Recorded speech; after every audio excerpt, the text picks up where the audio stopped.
Dobra večer svima, baš mi je drago da smo u subotu na večer u ovako velikom broju ovdje u tako lijepoj prigodi da ugostimo tim ovogodišnjeg hrvatskog nastupa na Venecijanskom bijenalu i predavačicu Keller Easterling, američku arhitekticu, teoretičarku, profesoricu sada na Yale Sveučilištu, prije toga na mnogim drugim američkim sveučilištima, nedavno dobitnicu priznanja galerije Storefront u New Yorku.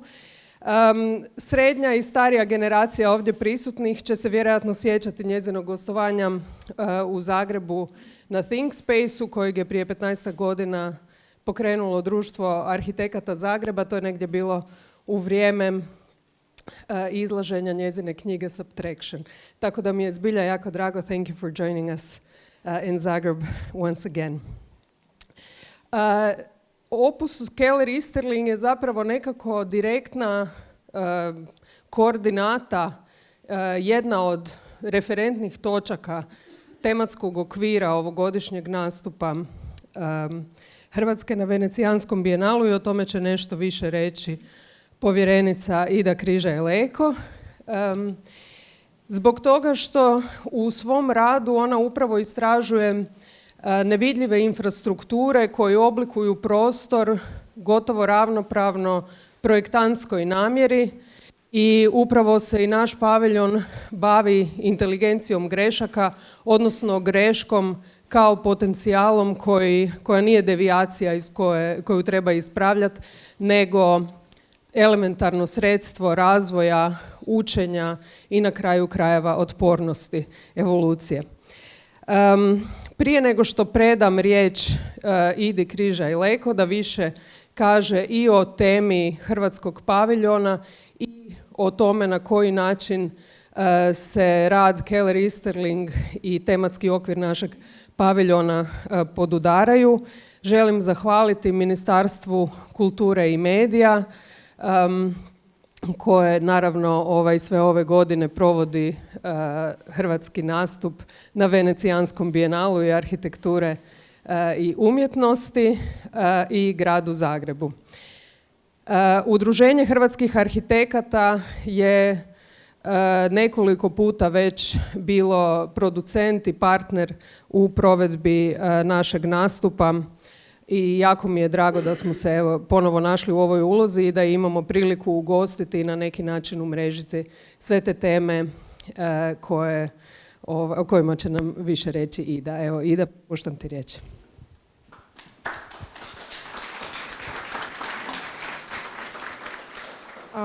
I will start and speak in English because it's an introduction for a lecture which will be in English. So yes, good evening everyone. I'm super excited and very happy that you are all here on Saturday evening. This is a preparation for our going out probably. Our first idea of getting in this global arena with our, topics, local topics was imagined really differently with Keller, but I'm really happy that we succeeded to bring her here. Yesterday we brought her to Venice, to our pavilion, and this morning we were in Rijeka also talking about their harvest methodology with our students. This is not, I will just shortly make a frame of our project and our connection with Keller's topics, because this is really not a presentation of our project. So, Intelligence of Errors is a name of the project developed for this year Venice Biennale of Architecture, whose overarching topics was intelligence, natural, artificial, and collective, created by Carlo Ratti. Intelligence is really a neologism which he created from intelligence against people, like all the ideas brought to the table of the moment of polycrisis. In a way, it's everything for the moment that we are living in. So it was kind of idea to create a global repository of ideas, but encouraged in local knowledges. Our project was developed under the statement that learning from our errors is the key prerequisite for developing intelligent systems. The other important idea is that we see problems, disruptions, and all sorts of errors as potential and resources for designing better world. Errors that we are addressing in our project are spatial errors produced in the last 34 years from the independence of Croatia. These errors in space are developed mostly because of not having spatial regulations or skipping the regulations or erasing the knowledge we developed before our independence. Error harvest, the method we used for utilizing them, is creating meaningful spatial development was a way almost existential for us as designers and spatial thinkers because it gave us hope in our context of deeply broken localities. This project was developed by the group of authors Ana Boljar, Jana Čulek, Iva Peručić, Marino Krstačić-Furić, Ana Tomić, Marko Luka Zupčić, and me, and also in a role of curator. We formed this temporary title of our group, Institute of Errors. This is very important for you to understand why this institution or Institute of Errors is, what are the meanings behind it. It has a triple meaning, and it's really provoking the organization of experts for spatial complexities, working as interdisciplinary team for public interest. So people are needed to develop new knowledges for better space. This is also a place for action, which is also our nomadic pop-up pavilion as a traveling exhibition design, encouraging fast actions to crisis as maximum error conditions. But most important part is that in our research we really trace that the error started when we erased the most important institution in 1996, the Institution of Urban Planning of our Croatia, which is also a provocation for investing in our institutions once again. This error as a potential is where Keller is really connected with us. We wanted also to found our foundations in this global arena. And Keller is really one who is our main ally and also a teacher for our project. So Keller, the floor is yours.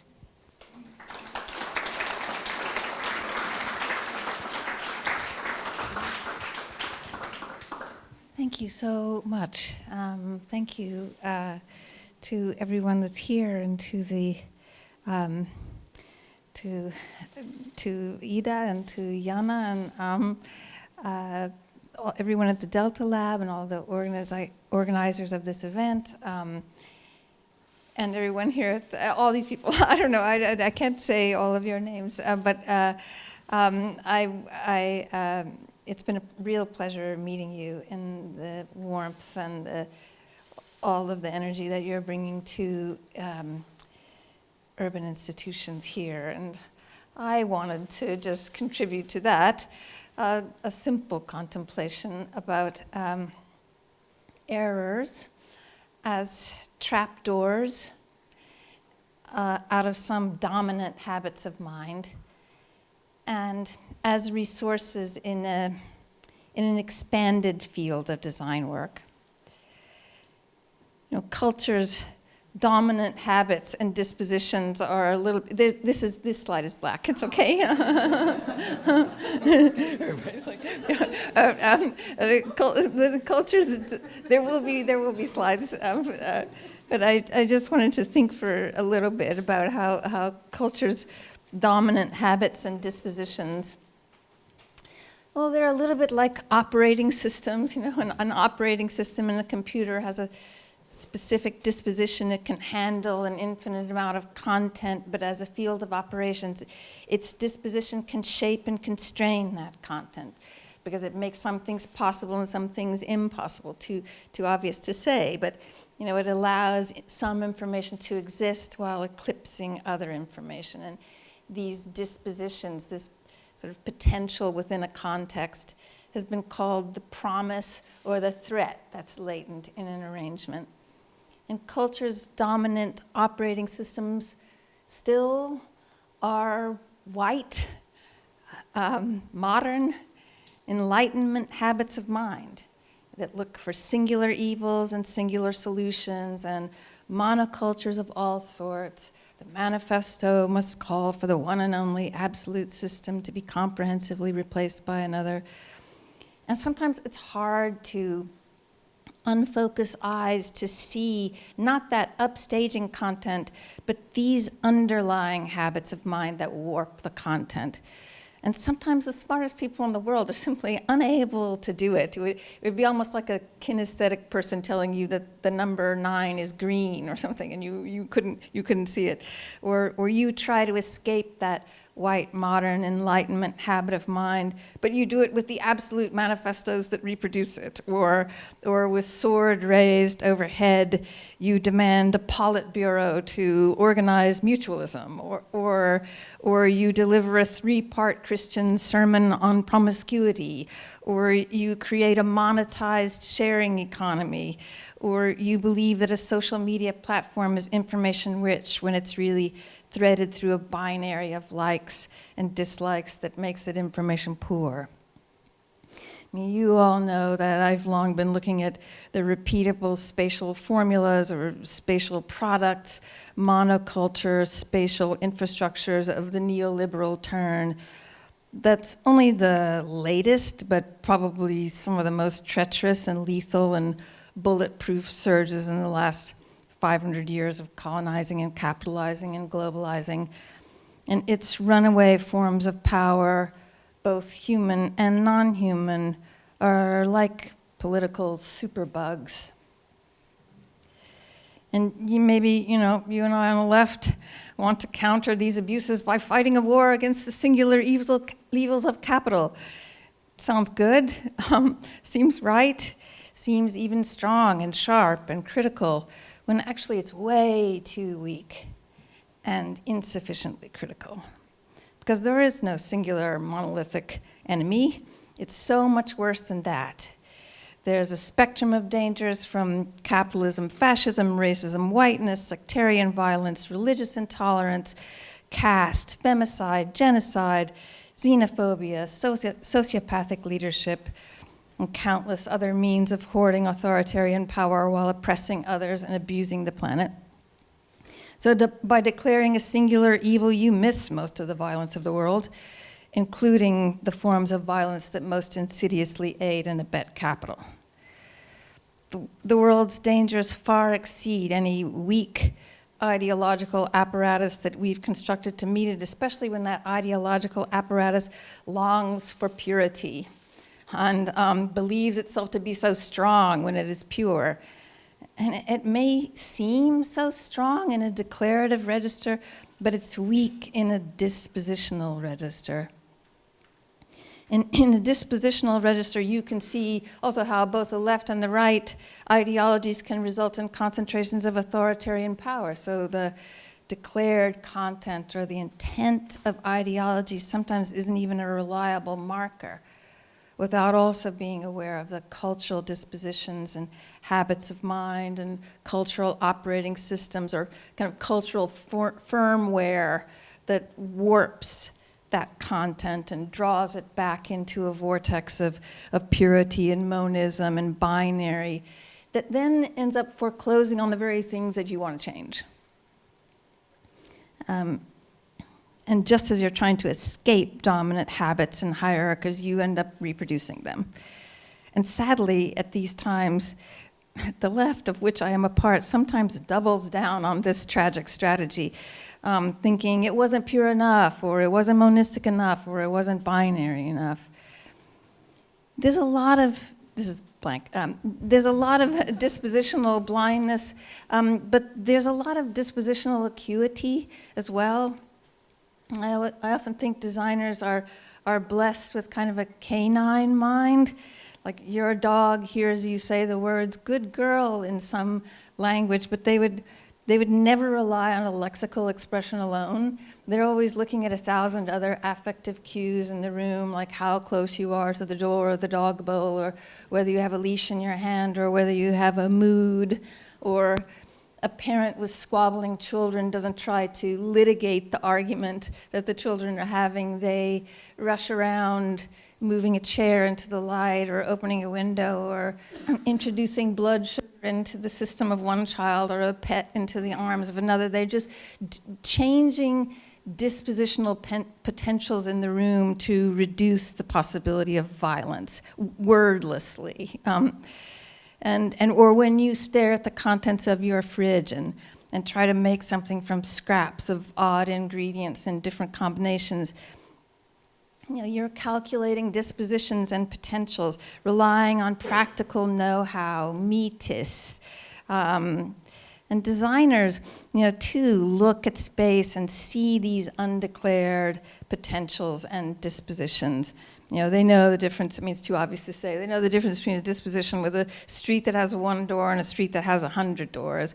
And not everybody can see those things the way a designer can.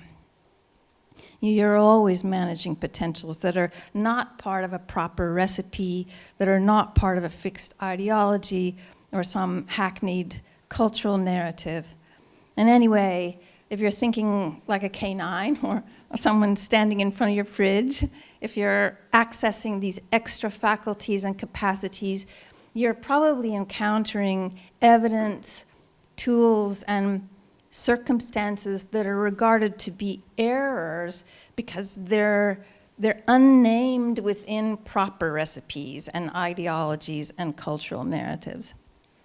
But they've created an imaginarium at the current Venice Biennale where you can think dispositionally and where suddenly a whole new pasture full of errors and fallout and outliers, things that have escaped various cages, are available for the practical, resourceful making of things.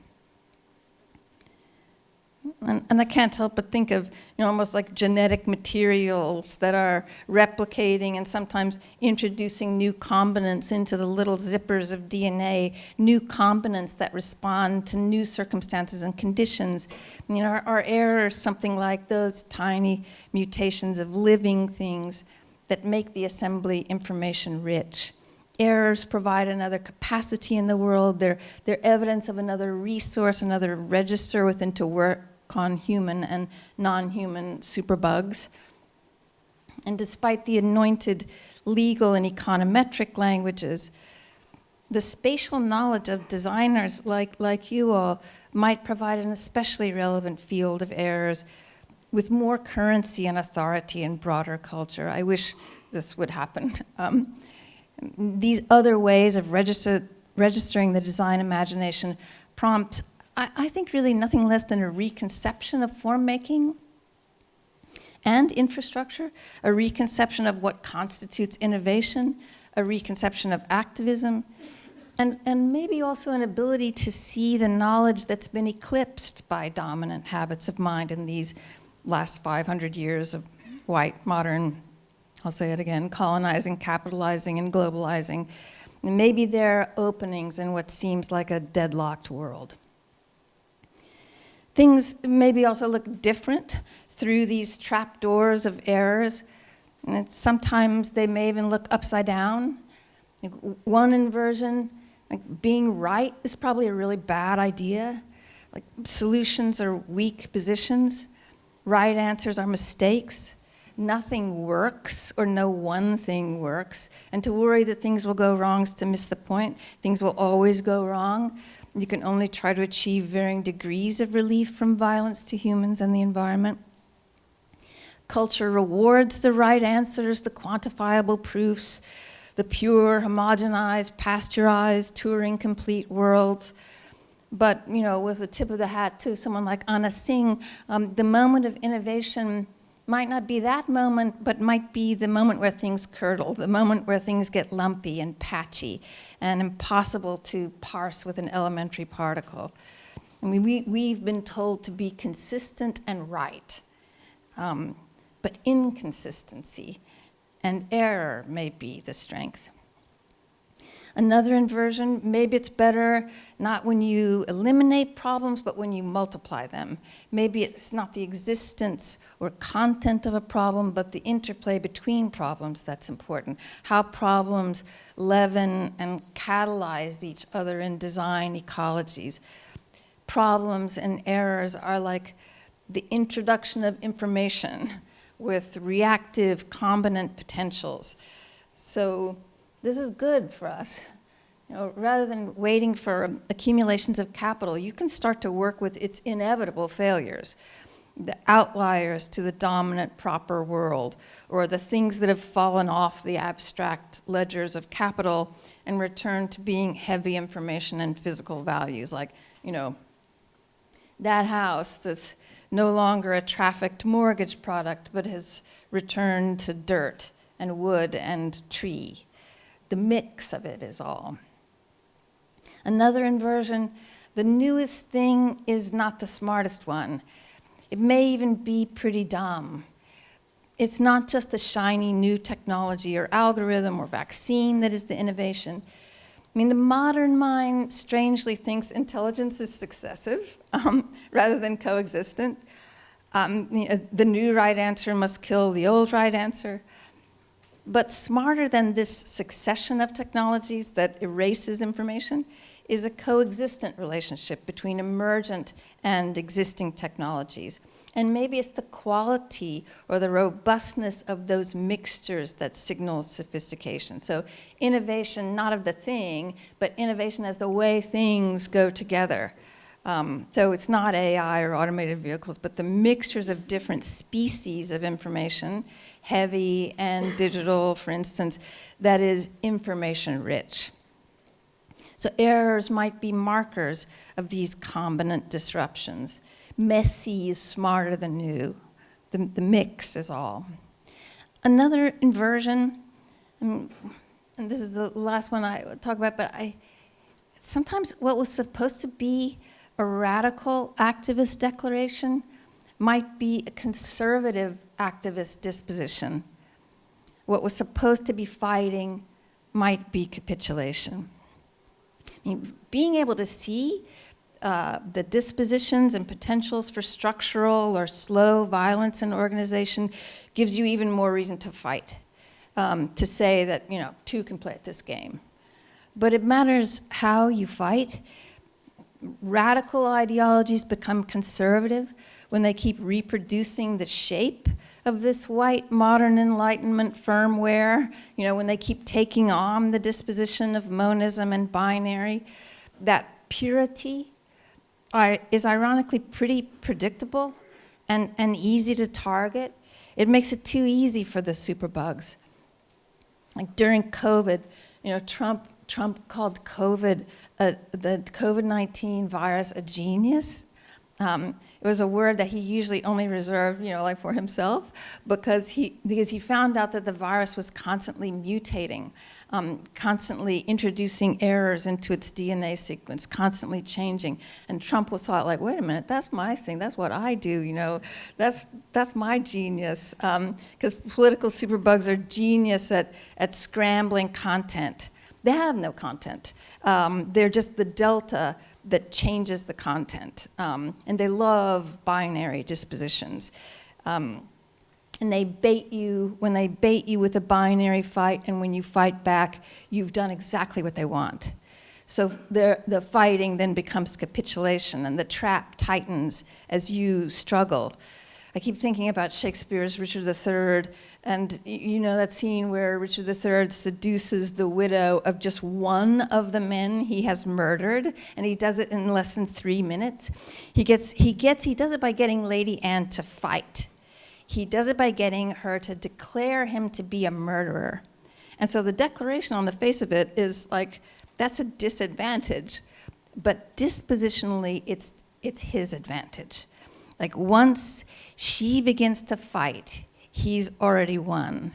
And you remember, Shakespeare's a genius, so like Shakespeare has their speeches start to mirror each other, and they get a similar rhythm and cadence, and Richard III disarms her by giving her a sword to plunge, in his breast, and when Anne falls into the trap of fighting, her fighting becomes, in this case, capitulation. It releases the pressure on Richard and even increases his power. You have to fight, but not on their terms. You want to keep the pressure on. And if you only know how to make reasonable ideological declarations without deploying errors and manipulating underlying temperaments and dispositions, you will lose against these superbugs. The pure declaration that there's one right way to do activism, it's weak. You need all the classical techniques of resistance, marching, striking, boycotting, sabotaging, all those, as well as an expanded repertoire of dissensus to confuse, disorient the superbugs, a dizzying set of dispositional techniques to double-cross and overwhelm and displace and outwit and outnumber and outlast. The mix is all. Like sometimes you think you're so strong if you're consistent, but again, maybe inconsistency is the trick. Inconsistency and impurity to keep power guessing, and the fugitivity and opacity to protect the most vulnerable. Like being right often doesn't do that in its arrogance. Or maybe, you also need the patchiness and lumpiness to resist monocultures. Maybe you could be too smart to be right. And that sneakiness doesn't replace head-on oppositions. But that head-on opposition also needs to be part of a mix of techniques to succeed. The mix is all. And there are other ways to register the design imagination, the design of not only objects, but relationships between objects, interplay, interdependencies, chemistries, chain reactions, the design of a platform for inflecting populations of objects. Designing is entangling. Designing is making something that shouldn't always work, and that's indeterminate in order to be practical. Oh, editors, when I write that, editors always change it to determinate in order to be practical, but it's indeterminate in order to be practical, so that you can adjust to changing conditions or to moments when you're politically outmaneuvered. So borrowing from Gilbert Ryle is different from like knowing the right answer, and more like knowing how to manage a changing set of potentials. And all of this at the moment seems so very relevant to this time when culture is considering what has been eclipsed, what knowledge has been eclipsed, and what might follow those last 500 years of modern Enlightenment whiteness and so on. The victims of whiteness have crafted some of the most potent counter-narratives and antidotes, the outlying errors that disrupt the white Enlightenment mind. And these thinkers are also often speaking a spatial language, which is so interesting for us. Space is a stage for modeling another understanding, another kind of knowledge, another way of being human that reduces environmental violence. These are the very networks of care and mutualism and maintenance and kinship that are at the heart of indigenous and anarchist and abolitionist and black feminist thinking, Fred Moten's Undercommons, or J.K. Gibson's community economies, Buen Vivir in Arturo Escobar's Pluriverse, or what the Zapatistas call a world where many worlds fit. It's the space to rehearse a re-enchantment of the human that Sylvia Wynter and others have generously contemplated. Or Robin Maynard and Leanne Bedasamose Simpson call this moment a meeting between the world-ending politics of the last 500 years and world-making forms of activism, often referring to sort of 60s and 70s solidarities. Global South solidarities. And Olufemi Otaiwo invokes this world-making activism when he talks about planetary thinking about the climate that goes hand in hand with reparations. You know, you can't avoid the reparations, otherwise you just continue patterns of harm that result in the same outcomes. So maybe all we're doing is reparations. And that is a thrilling prospect. I know your all imaginations are already bristling with examples, since when you talk about something like this, one example won't do. And your colleagues, like Ida and Jana and everybody, and Anna, who were part of the Venice Biennale, write about a carrier bag of errors after Ursula Le Guin. And their pavilion is filled with examples, and they write essays and with examples and teach studios and nurse these ideas. So I'm going to give you some examples here, again, with the idea that nothing works or no one thing works, and put them on the table and wipe them off again. But sometimes I give examples from transportation systems, from housing, and from climate adaptation, and I won't go into any detail, but you know, sometimes to counter techno-solutionist thinking, looking at a switching protocol in a transportation network that looks at how the newest, smartest transportation technologies might be really dumb. So, you know, ending up with kind of, but a protocol for mixing old and new technologies. That protocol is actually the innovation that begins to create something that's responsive and seductive and information-rich. Or a climate adaptation protocol that looks at how to put the development machine into reverse by introducing a small change, like a mutation or an error, into the details of a mortgage formula. So that the germ of sprawl, you know, the mortgage formula was a germ of sprawl in the US, but then had a global buckshot effect after 2007 and 2008. So that germ of sprawl becomes a germ of subtraction to counter distended forms of development and withdraw from sensitive landscapes. So I'm, again, not going into detail here, but these are protocols of subtraction. Or another project rehearsed using a small fraction of government subsidies provided to red states in the US, red states that rail against government welfare, to transition from environmentally abusive industries.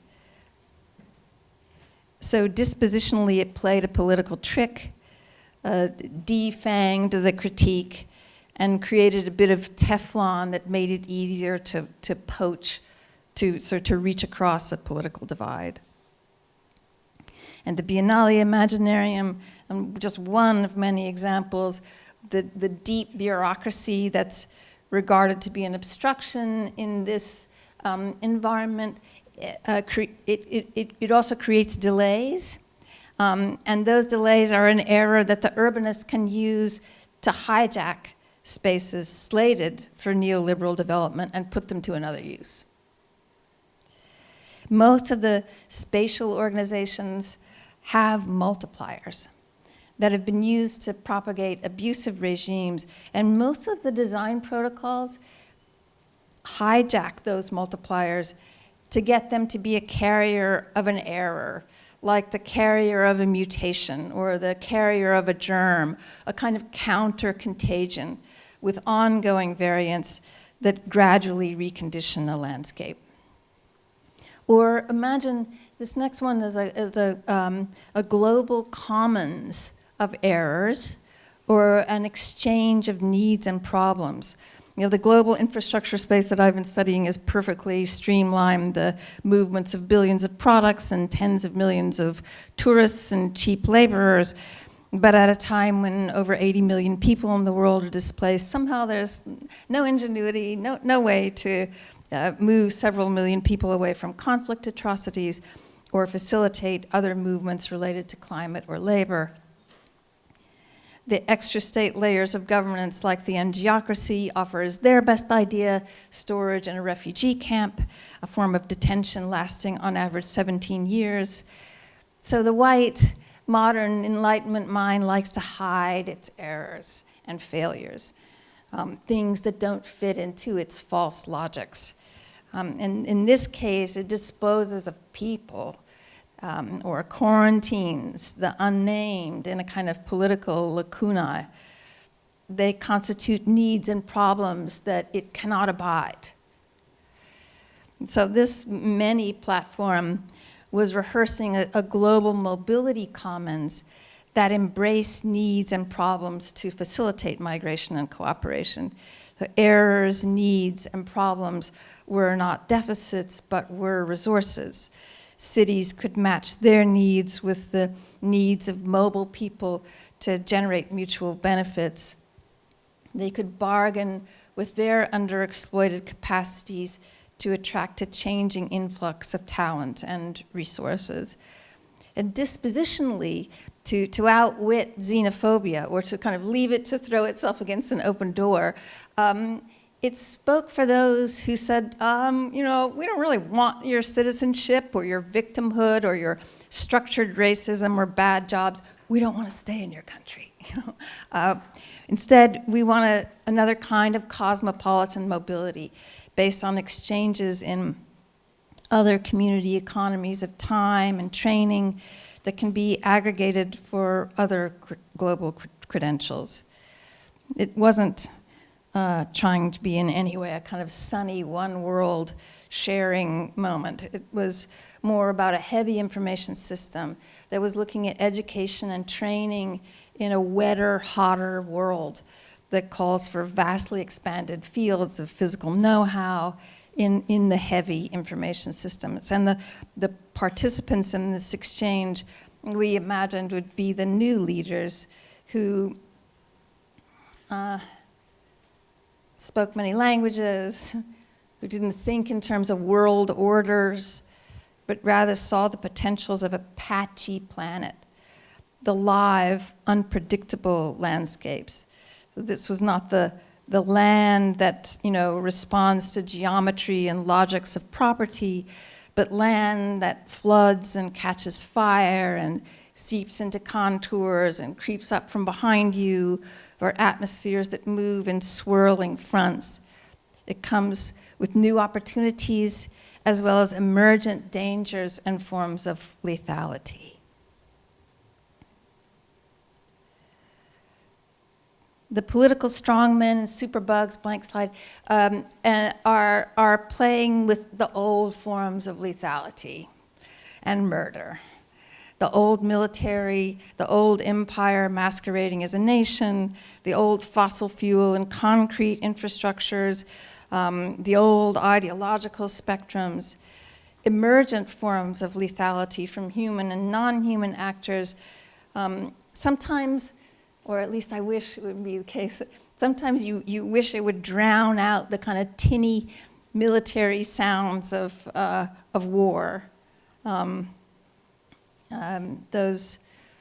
That roar of climate change and inequality doesn't always map onto ideological spectrums that have fueled geopolitical conflicts. And as we kind of bring the planet into view, don't you wish that a big wave of hot water or wildfire would rise up and slap the superbugs and their knuckle-dragging conflicts? I'm studying right now some space-embedded activism that I wanted to share with you from a time that's about as depraved as our own. I mean, I'm speaking from the United States, so I get to talk about depravity. But it's one that's inspiring for today's activism because it wasn't fighting a military war against nations, but struggling against the transnational violence of whiteness. Whiteness that has exacerbated a host of other evils and stands, as we said, as a root cause of inequality and climate change. The activists in this historical episode were fighting in a different register that inspires forms of solidarity with special shapes and planetary responsibilities. They were land activists that went down to the South in the US to work on civil rights movement, but stayed to work on black land theft. And by the late 1960s, gets back to the non-aligned countries in a minute, but by the late 1960s, blacks in the US had lost most of the 15 million acres they once owned in 1910. They were working against an undertow of white violence that was abetted by government agencies during a watershed period when whites no longer needed blacks for labor, but instead needed to accelerate taking land from them for the ballooning farms of industrial agribusiness. So to whiteness, blacks were the error, something to be discarded, erased, dispossessed, disenfranchised. And the movement I'm studying only requested the right to self-help, the right to work without theft, murder, discrimination, legal tricks, harassment, other forms of violence. But those requests were met with increased aggression and entrenchment, as well as a refusal to simply get out of the way of black economic success. So my research is as a white person speaking to whiteness. The research is about this hysterical, really murderous violence of whiteness that was somehow also always accompanied by a desperate smirk. Don't know how else to describe it.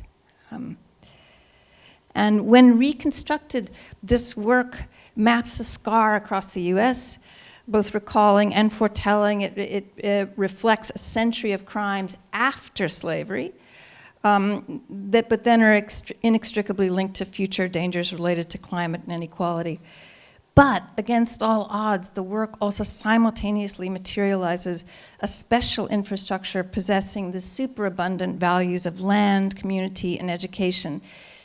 These activists convening and reconvening in relays across the decades repeatedly gravitated to places in the South that were already rated with multiple traditions of resistance and survival and mutualism from the last 200 years. They were trying to retain land and pool it into cooperatives. So cooperatives were their contagious form, and they were popping up all over, not as pinprick critiques of capital, but as really hardy, naturally occurring weeds in the capitalist lawn. They were errors. They were errors working against the monocultures and property and plantation logics. And you could scarcely drive an hour in any direction without encountering some of these well-worn paths or project sites. By being excluded from the benefits of a white economy, by being the error eliminated, the communities also managed to create a prescient, innovative, alternative economies. They survived with few subsidies when the most heavily subsidized forms failed. They survived failed government policies as well as government retaliations. And since industrial monocrops on these large farms were mismatched with smaller black-owned farms, blacks-owned smaller farms, the smaller farms were forced to experiment with an integrated ecology of edible crops and energy-efficient enterprises that prefigured many contemporary experiments with regenerative agriculture. They invented alternative landholding organs, like the first community land trust that pooled black land to guard against poaching and dispossession. That was in Atlanta, south of Atlanta in Georgia. And these and other collective forms that have of many variants are used around the world today in rural, urban, informal settlements under threat of dispossession and climate disaster, Puerto Rico, Rio, on and on. It's common to refer to the economy as if there were only one. another spectacularly stupid monism. And these activist communities, like so many others, created values within multiple economies, live, temporal, physical exchanges that created values beyond those of thin financial abstractions. So these organizations redouble any resources that you give to them in the same way that one seed, when planted, produces 10 seeds. These are live organizations, and capital just doesn't get how live organizations work. And this decommodified land, when pooled, is also bigger and lumpier, and it's controlled through more complex decision-making and error that makes it hard for capital to swallow and digest. It's filled with complexity and error that makes it very hardy. So by withstanding adversity, by being kind of stress test and outlying, this infrastructure of community actually modeled the kinds of government support that constitute prudent public investment in the end, in investments as worthy as those for the old infrastructures of concrete and conduit.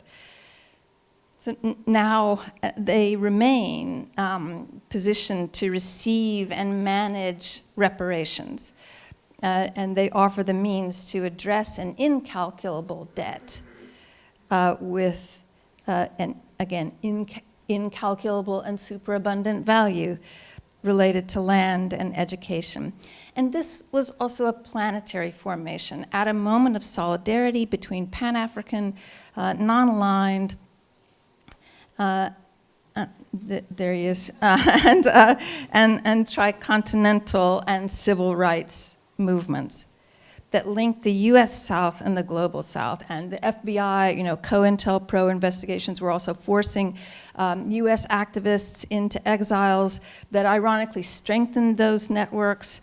There were more connections between Mississippi and Georgia and Accra and Dar es Salaam than you might imagine, or even between the South and ex-Yugoslavia. And for instance, the Republic of New Africa was in a 1968 proposal for a separate nation made of 5 states, based on Tanzanian President Julius Nyerere's principles of Ujamaa, with a COINTELPRO exile, Robert F. Williams, as president, as he moved between Havana and China and Vietnam and Tanzania.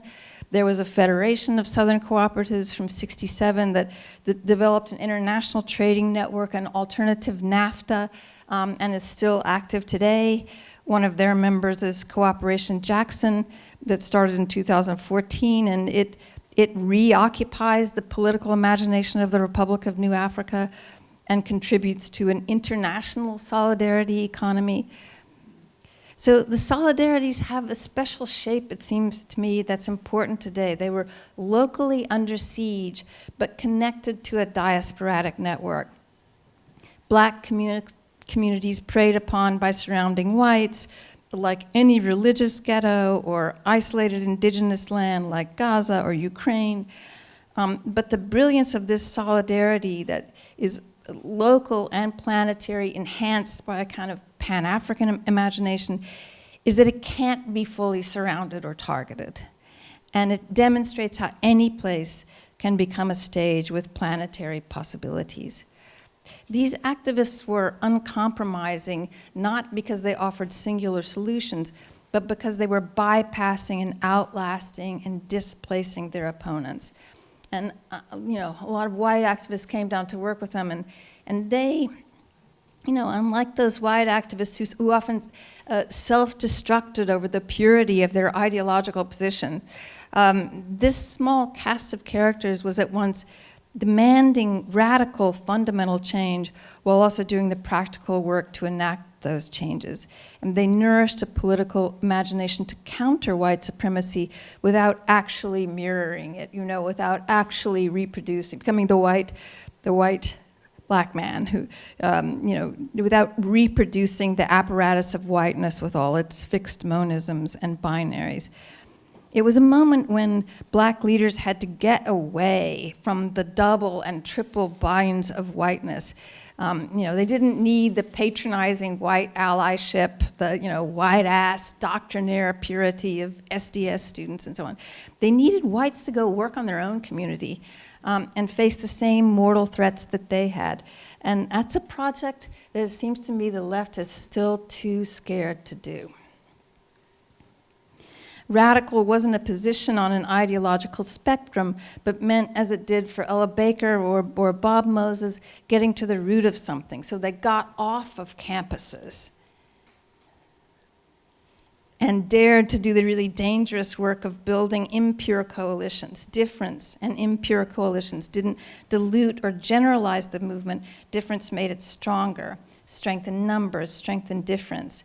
Like the anarchism of Kropotkin, difference fuels interdependence. Difference gave the group more reach, while also making it harder to target or marginalize. It would be amazing to restage Richard III and replace Lady Anne with one of these activists, Stokely Carmichael, Kwame Ture, who, quoting Howard Zinn, would stride cool and smiling through hell. He had charisma and unimaginable courage. He could drive especially fast in the pitch black night to outrun whites who were, shooting into his car. He could outwit the prison guards who tortured prisoners. He could talk his way through a police roadblock. He could survive a target on his back from the Klan or the FBI. Richard III would not have had a chance with this guy. Carmichael would have kept him guessing and confused. Carmichael would have seduced Richard, kissing him full on the mouth 1 minute, plunging the sword the next. Both a confusing content and a powerful disposition that refused to fight on power's terms. You remember what he said, Stokely Carmichael, he said, use nonviolence, use it. And if that doesn't work, try hand grenades. It was like the mix is all, the mix is all. And it's this kind of activist savvy that's needed today. I'm just about done. The mix is all. Each technique is an error to disrupt the expected or predictable. Think of the recent Hong Kong activists who mixed so many techniques, physical organizations of bodies as well as digital signals that they were very careful were not going to a central kill switch. So they used BridgeFi, Bluetooth, to communicate that allowed them to behave like water, gather like dew, or suddenly evaporate. Or think of the mediagenic Baltic Way of 1989, the 400-mile human chain across the Baltic states organized by radio. Or the No campaign in Chile that defeated Pinochet's brutality with joy, with the No song. Or the contagious I am Spartacus moment that shifted the ground underneath power. The ironic imitation of Stiop that Alexei Yurchak described that can disarm power while inoculating against retaliation. And Krumah said, that you saw earlier with Marsh Tito, it said, true revolutionary turns negative into a positive, like the COINTELPRO suspects turned exile into the desired briar patch. And now, as we're looking for resources for reparations with a mix of Stiop and exaggerated compliance, we might thank the oligarchs, thank the superbugs for so obligingly concentrating wealth and providing a platform that allows us to bankrupt them with one synchronized movement of unsubscribing. Thank you so much. We didn't even have to march into the streets. And the pure won't be able to do it, but the impure can get to work on reparations everywhere. So what would it take to make messy, dangerous, impure coalitions capable of pursuing a real campaign that actually delivers? What would it take to do it now? I'm asking this question about reparations, especially now. What would it take to, get the right wing to fall neatly into a trap? What would it take sorry for the American reference, what would it take after Mark Twain and Tom Sawyer to get those powers that be to thank us for letting them paint the fence, if you see what I mean. So errors are the stuff of this dissensus, and they make it easier to say, you know, I am not afraid of you. I am not afraid of you. And the mix is all. Thank you.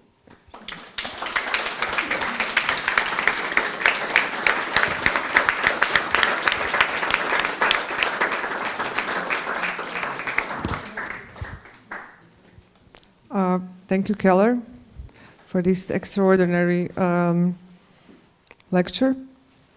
Our plan was to open right away for questions, because it's an opportunity for you all to ask something to Keller, because we were together all the time. So I will straight away open it for questions.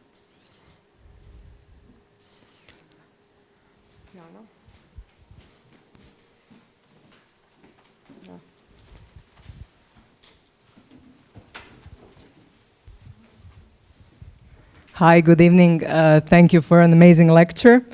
So there are a lot of architecture students here today, and also faculty members as well. So I would actually like to ask a question concerning architectural education. So I wonder, in your view, to what extent are the skills you talked about today needed to kind of hack or outwit these systems full of super bugs and errors? To what extent are these skills already present and taught in classical architectural education, and what are we maybe missing? And can this, in fact, be fully taught at all? Can you hear me? It's on? Yeah. Okay. I like how you frame the question, because it does seem to me as if there are many ingredients that are already there. You know, with studios that we're teaching, and studios I think that they're teaching at the Delta Lab and elsewhere,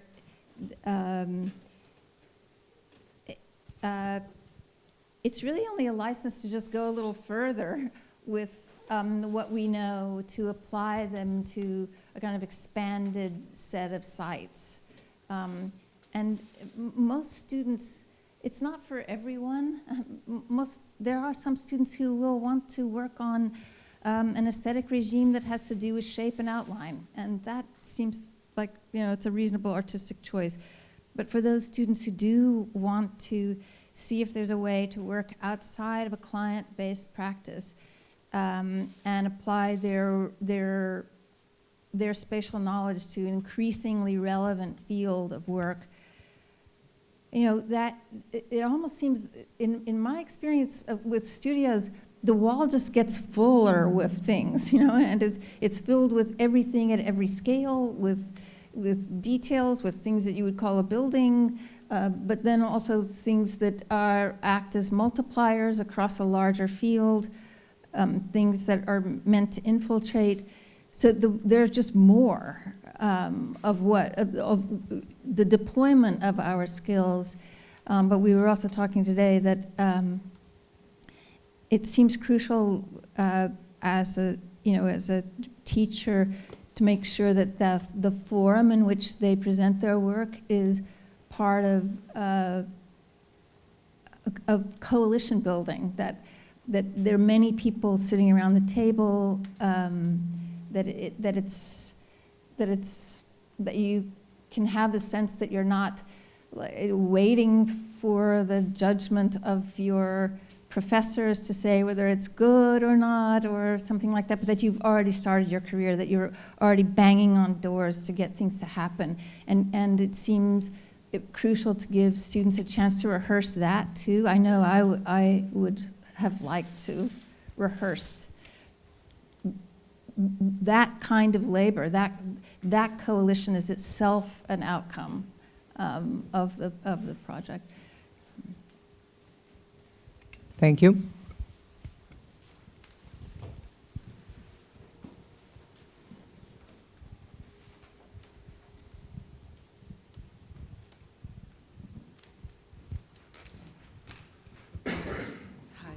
Thank you for the lecture. To maybe slightly continue on that, but to pick up also on the notion of scale that you mentioned in your answer. We are today in a context which is in a way global, and decisions that are made have effect on a global scale or on an increasingly large scale. But then the methods that you talk about and that you suggest all in a way start on a very small scale, on a group of individuals, on a small network that kind of expands and that acts in a way in the here and now with the kind of intent, hopeful intent of scaling up. So it's in a way, how do you position yourself as a designer? I mean, how do we all position ourselves as designers when in a way we start from a scale which is so much smaller than the occurrences that we are tackling and the issues and the kind of specter of negativity that you mentioned in the beginning. So how do these two scales intersect? And maybe even if this discrepancy in scale is something that can be kind of employed in a way as a power, do you think? Yeah, I mean, there's this phrase in the United States, I don't know, it's whistling through the graveyard, which is that you're actually scared and you don't know what to do, but you are pretending that you know what to do, you know, and you're pretending you're not scared. And these are attempts to think about how to get between our hands something that seems so far out of our hands. So they're propositions about how to, you know, if these organizations work by propagating multipliers, you know, is there a way to piggyback something on their multiplier? And you won't know how it will work. You know, you might know something about how it will propagate, but you won't know everything about how it will propagate. So you would have to get used to then being out of control of what happens to it. But it's really a question, like, is that a way? You know, is that a way to make a kind of counter-contagion, counter-germ? And that could be a tiny thing. It could be a tiny detail, you know, like a little error that, you know, gets in a little scrap of RNA, you know, that gets into the system. I guess there's also the desire to kind of work with what you already have, work or kind of defiantly work with the cast-offs, the failures, you know, because that's likely what we will have, and defiantly act as if that will work. That's why some of these cooperative, some of these activists that I wanted to show you there at the end, I wasn't sure whether to talk about the United States so much, but then I thought, no, this really is, these are activists who had less than nothing and made something from it, because they just worked with what they had running through their fingers. And yeah, it's small, but then suddenly it exploded across the South. So that seems like it's at least a potential.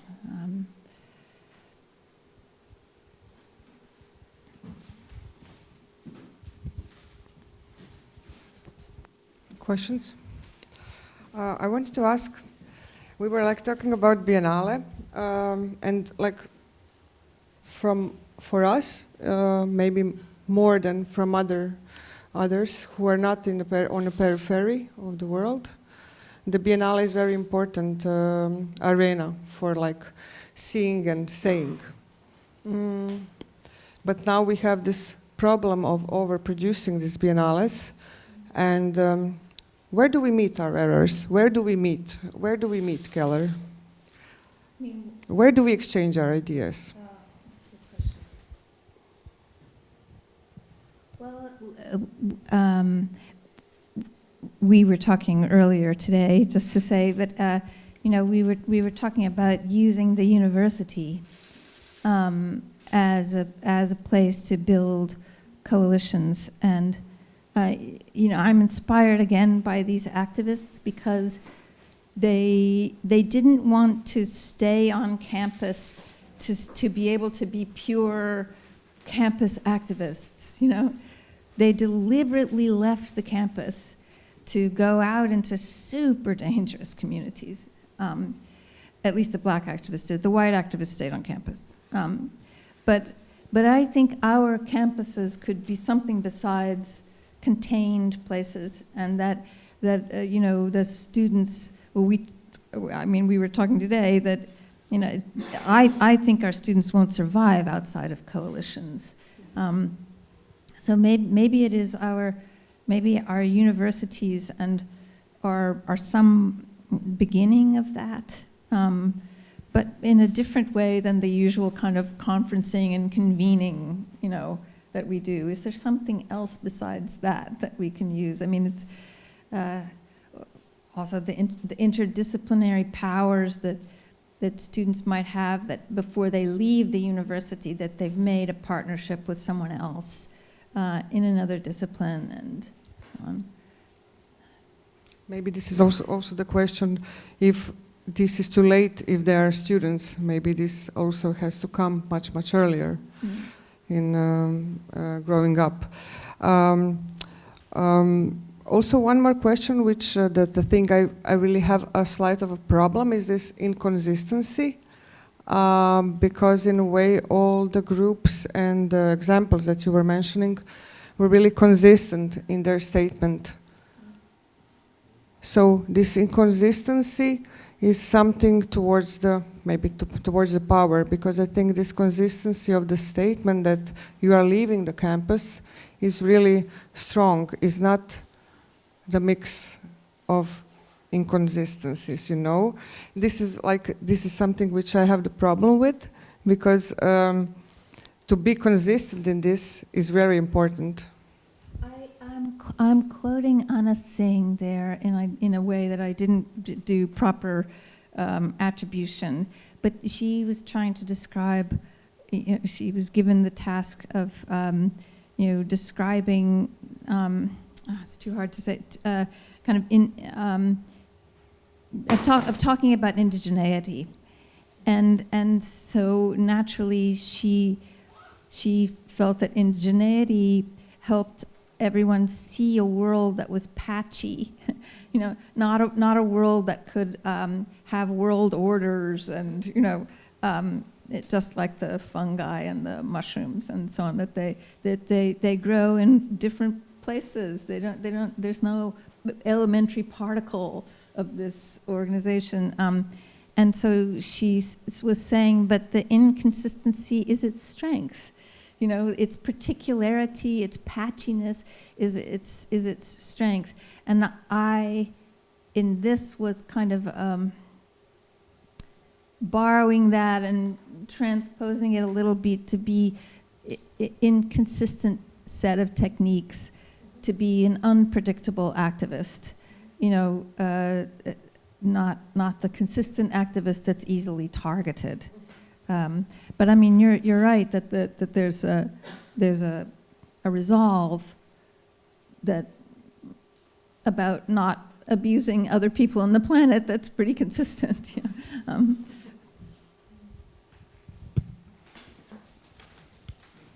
Maybe I can ask one question, a light practical one for the end.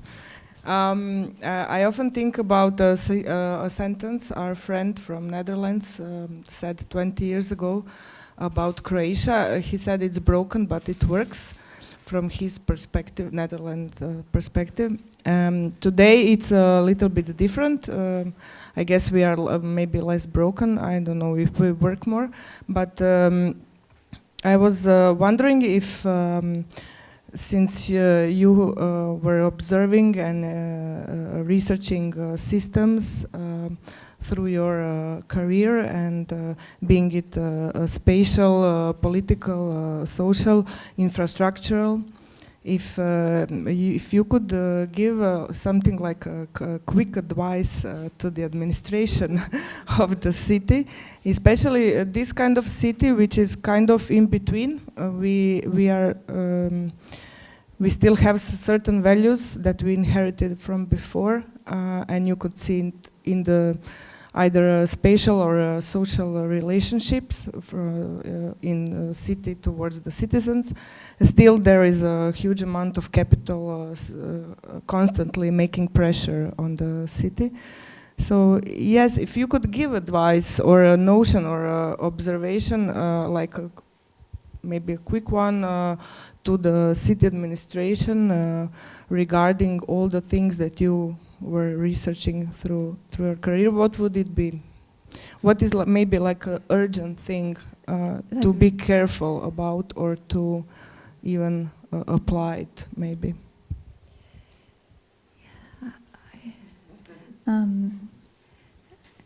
You know, I'm filled with so much doubt and questions that I don't feel confident. But I would feel pretty confident by pointing to some of the institutions like this one here, or like your institution. We were talking today about mayors, and you know, if you were the mayor, you know, you'd be an idiot not to pay attention to your organization or to this organization, the power that it has to make things happen. You know, I suppose too that, you know, one keeps wishing that I mentioned in this talk, like the ways in which kind of legal or econometric languages are the anointed languages of authority. And then I do wish that mayors and cities would somehow have another kind of spatial fluency, understanding of the values that are embedded in space, that do not land on those other registers of abstract value. There's just so many worlds that open up with that. But I mean, seeing this institution here, where it is in the city, seeing your institution in Rijeka, like right at this incredible knuckle, filled with like a built-in coalition down the hall and every art. So it's so obviously super abundant value there. So I don't know beyond that.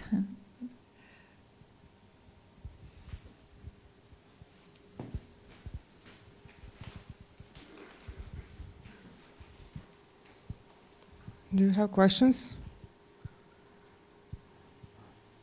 You're very silent, and I very feel. Maybe we can like wrap up and finish, so we can like during the mingle ask Keller everything. Yes. Yeah, what we didn't do now. So thank you, Keller. We are like very happy that you came. Thank you for having me. And thank you for your lecture. Thank you for coming. And now let's go for a drink.